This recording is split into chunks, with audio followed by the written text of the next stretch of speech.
السلام علیکم ورحمۃ اللہ وبرکاتہ۔ بہت افسوس کے ساتھ یہ بات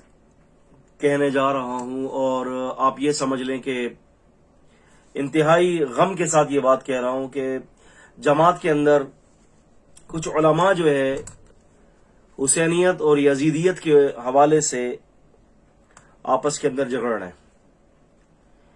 ان کے مناظرے ہو رہے ہیں، ان کے جو ہے وہ ایک دوسرے کے خلاف بیانات آ رہے ہیں۔ تو میں اس حوالے سے عوام کو یہ کہنا چاہتا ہوں کہ دیکھیں،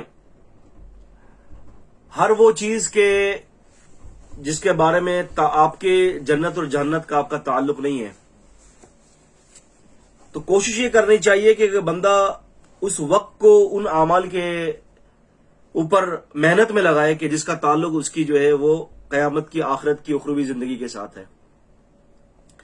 ابھی ہماری جماعت کے اندر ہندوستان سے شیخ سناب علی حفظہ اللہ تعالی اور پاکستان سے جو ہے حافظ عمر صدیق حفظہ اللہ تعالی، ان دونوں کے حوالے سے ایک بڑی عجیب قسم کی کشمکشم چل رہی ہے۔ ایک یزید کو جنت میں پہنچانے کے در پہ اور ایک یزید کو جو ہے وہ جہنم پہ پہنچانے کے در پر ہے، یعنی ایک یزید کو رحمہ اللہ کہنے کے در پر ہے اور ایک یزید کو جو ہے وہ اس کٹہرے میں لا کر لا رہا ہے کہ لعنہ اللہ، یا وہ یزید جو ہے اس کی مذمت کرتا ہے۔ تو بھئی بات یہ ہے کہ اس میں سب سے بہترین موقف جو ہے، جو شیخ الاسلام نے تیمیہ رحمہ اللہ نے اپنی جو ہے کتاب کے اندر جو ذکر کیا ہے، اگر آپ شیخ الاسلام نے تیمیہ رحمہ اللہ کی جو ہے مجموعہ فتاوی پڑھ لیں تو اس کی جلد نمبر 3 کے اندر اور صفحہ نمبر 412-13 اور یہ اور مجموعہ فتاوی کے اندر اور بھی مقامات کے اوپر اللہ اکبر، شیخ الاسلام نے تیمیہ رحمہ اللہ نے کافی یزید کے اوپر بات کی، اور انہوں نے یہ آخری میں یہ بات بخد یہ کہ کئی جگہوں پر یہ بات کہی ہے کہ وَلَا نَحِبُّهُ وَلَا نَسُبُّهُ، تو یزید کے حوالے سے نہ ہم اس سے محبت کے دعوے دار ہیں اور نہ ہم اس کو جو ہے وہ گالیاں دیتے ہیں۔ بات یہ ہے کہ ہم نے سلف سے یہی بات سیکھی ہے، یہ تو آپ دونوں شیخ بھی جانتے ہیں اس بات کو، کہ کسی متعین شخصیت کے اوپر جو ہے وہ لعنہ اللہ یا متعین شخصیت پر جو ہے رحمت اللہ علیہ جو ہے وہ بڑی احتیاط کے ساتھ کہا جاتا ہے، جب تک کہ جو ہے ہم یہ نہ دیکھ لیں کہ اس کے اوپر اس کا خیر غالب ہے۔ ہاں، اگر کسی کا خیر اگر غالب ہے تو ہم رحم اللہ کہہ دیتے ہیں۔ ہم نے سلف میں یہی دیکھا ہے کہ جب کس کے اوپر اس کے خیر غالب ہوتا ہے، دین اسلام کی جو ہے وہ تڑپ اور محبت اور اس کا خیر اس پر غالب ہے تو رحمہ اللہ کہہ دیتے ہیں۔ لیکن اجمالاً طور پر جو ہے اللہ آپ کا بھلا کرے، ہم نے صحابہ کرام کے اندر یہ دیکھا ہے کہ صحابہ کرام کے بارے میں کلہم فی الجنہ، کہ سارے صحابہ کرام جنتی ہیں، لیکن ایک فردن ایک صحابی پر بھی جو ہے رسول اللہ صلی اللہ علیہ وسلم نے احتیاط کا تقاضا سکھایا ہے، جبکہ تو صحابہ کرام تھے۔ نبی علیہ السلام کے دور میں ایک صحابیہ نے ایک صحابی کو کہہ دیا کہ یہ تو جنتی ہے، تو رسول صلی اللہ علیہ وسلم فرمایا تمہیں کیسے پتا چلا؟ بعد میں خیر انہوں نے خواب میں دیکھا کہ وہ وضو کر رہے ہیں، تو رسول اللہ صلی اللہ علیہ وسلم کو بتایا کہ اللہ کے رسول میں نے خواب میں دیکھا کہ وہ جن کے بارے میں نے یہ کہا تھا کہ وہ جنتی ہیں وہ وضو کر رہے ہیں، تو آپ نے فرمایا کہ ان کے نیک اعمال ہیں یہ۔ تو بات یہ ہے کہ رسول اللہ صلی اللہ علیہ وسلم نے دیکھیں نا، اللہ کے رسول صلی اللہ علیہ وسلم نے تعین فرمایا کہ فلاں جنتی ہے، فلاں جنتی ہے، فلاں جنتی ہے، فلاں جنتی ہے، ابو بکر فی الجنہ، عمر فی الجنہ، عثمان فی الجنہ، علی فی الجنہ ہے، عبیدہ بن جراح جو ہے وہ جنتی ہے۔ یہ سارے جن کے بارے میں نبی پاک صلی اللہ علیہ وسلم نے جنت کی بشارتیں دی ہیں، تو اگر یہ سارے اگر ہم یہ دیتے رہے تو پھر رسول اللہ صلی اللہ علیہ وسلم کی بشارتوں سے پھر کیا فائدہ ہوا بتائیے؟ یہ میرے اور آپ کے لیے نہیں ہے۔ ہم اجمالاً طور پر سارے صحابہ کرام کے بارے میں یہ فیصلہ دیتے ہیں، اور یہی سلف نے دیا ہے کہ صحابہ جو ہے کلہم فی الجنہ، سارے کے سارے جنتی اجمالاً طور پر ہے۔ تو اسی طرح سے اجمالاً طور پر آپ کسی پر آپ جو ہے وہ اللہ آپ کا بھلا کرے،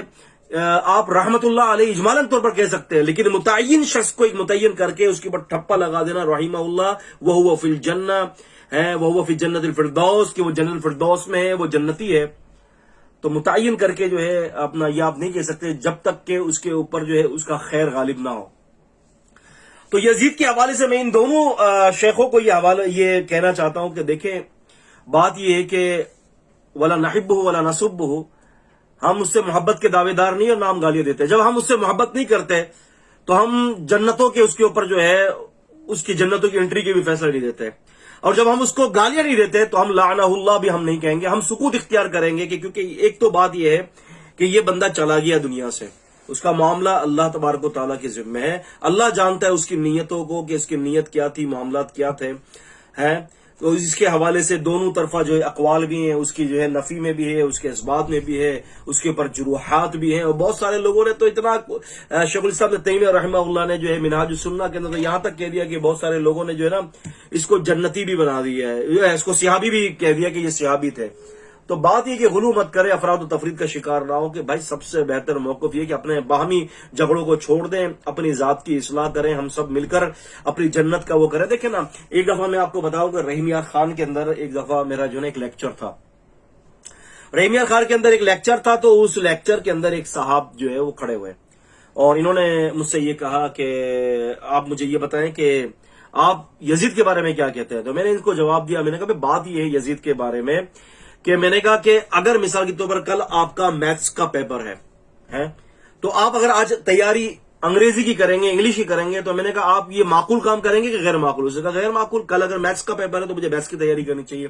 تو میں نے ان کو یہ جواب دیا کہ میں نے کہا میری قبر کے اندر مجھ سے اللہ نہیں پوچھے گا کہ یزید جنت میں گیا جہنم میں گیا، میں نے کہا نہ ہی میرے بارے میں کوئی ایسی چیز اللہ تعالیٰ اس کے حوالے سے پوچھے گا، مجھ سے پوچھا جائے گا من ربک کا، ما دینک کا، من نبیک کا۔ تو جس کے بارے میں مجھ سے پوچھا جائے گا کل، جس کے بارے میں میرا پیپر ہوگا، امتحان ہوگا، میں اس کی آج تیاری کر لوں۔ اور یہ کیا آپ یقین مانے دنگل کھول دیا ہے، یزیدی معاملات ہیں، یزیدیت اور حسینیت۔ اللہ سے ڈریں، آپ دونوں صاحب علم ہیں، میں آپ دونوں کو کہہ رہا ہوں کہ اللہ کی رضا کے لیے جو ہے